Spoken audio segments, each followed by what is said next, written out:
readying themselves for Davos. Ahead of this, the World Economic Forum released the 2016 Global Risks Report, made up of perspectives from nearly 750 experts on the perceived impact of global risks over a 10-year time frame. Kaveer Beharee joins us from our Seapoint studios to talk more about it. Good to have you on the program. Welcome to Morning Live. Hi, Leanne. Thanks for having me. It's an absolute pleasure. Kaveer, the risks are divided basically into 5 categories. We've got economic, environmental, geopolitical, societal, and technological. How many of these implicate our country, and I suppose which ones are they? Right. South Africa's risks have remained constant, if I could put it that way. Unemployment remains the biggest perceived risk in South Africa, perpetuated by the fact that there are going to be more people entering formal employment over the next 20 years in sub-Saharan Africa than the rest of the world combined. It's an issue that we need to deal with. It's an issue that we haven't dealt with properly, and we really need to focus on this. Second to that is instability. We've seen fees must fall, and we've seen thousands of municipal-related protests over the last few years, and the world has noticed. Are these real risks? I'm not particularly sure, but it's perceptions that drive this report. Yeah. Well, that's really, I suppose, the thing that we should focus on a bit. It seems that there are a lot of misconceptions about our country out there. How should it be managed before it becomes something that we actually cannot manage anymore? Right. So we did an analysis, media analysis of the way Parliament was handled in the media. And what we found was actually quite disturbing. We found significant bias against the ANC and the way media reports around political issues.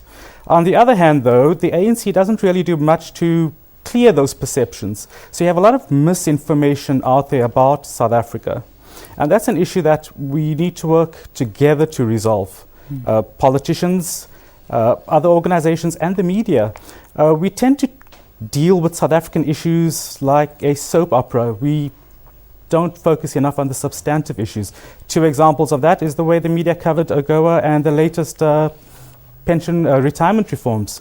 I think government did a great job. It needs huge credit, and yet we dealt with we prioritized the debate between COSATU and the ANC around this.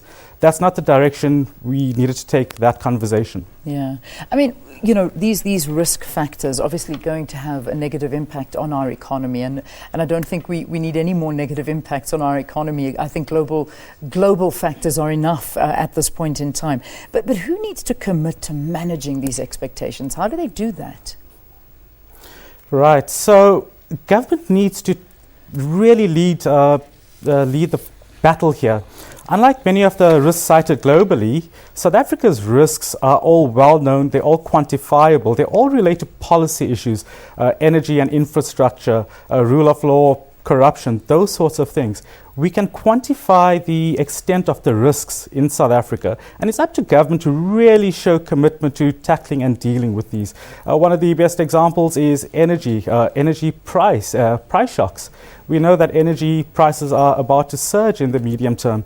And the question is, how does government mitigate those risks, or how is government seen to be mitigating these risks? Is nuclear the best way to go, or should we look at small-scale embedded generation, where every single house feeds power to the grid? So it's really about policy choices, how government creates expectations around those, and its commitment to actually delivering on its policy priorities. Yeah, and just very quickly, I mean, these spurts of racialism that we've seen in our country, it is one of our problems. While it's always been there, for some reason it seems that we've gotten to a point now where it just cannot be ignored, and it's really rearing its ugly head. Is it one of the issues that should be looked at when we talk about social stability in South Africa? Absolutely. It's an issue that we clearly haven't dealt with effectively over the past 20 years, and the extent to which the issue has been amplified through the media and social media actually kind of detracts from other national priorities. I'm not saying it's not a critical issue, but it needs to be seen within the context of other national priorities and other national issues. But again, it is highly destabilizing for a society, and it's something that we all need to address together. All right, Kaveer, we're going to have to unfortunately leave it there. Kaveer Beharee is a social business intelligence consultant talking to us about the World Economic Forum, interested stakeholders getting ready for Davos, and some of the issues that need to be discussed, especially when it comes to that global risk report that South Africa, of course, needs to be very, very vigilant when it comes to.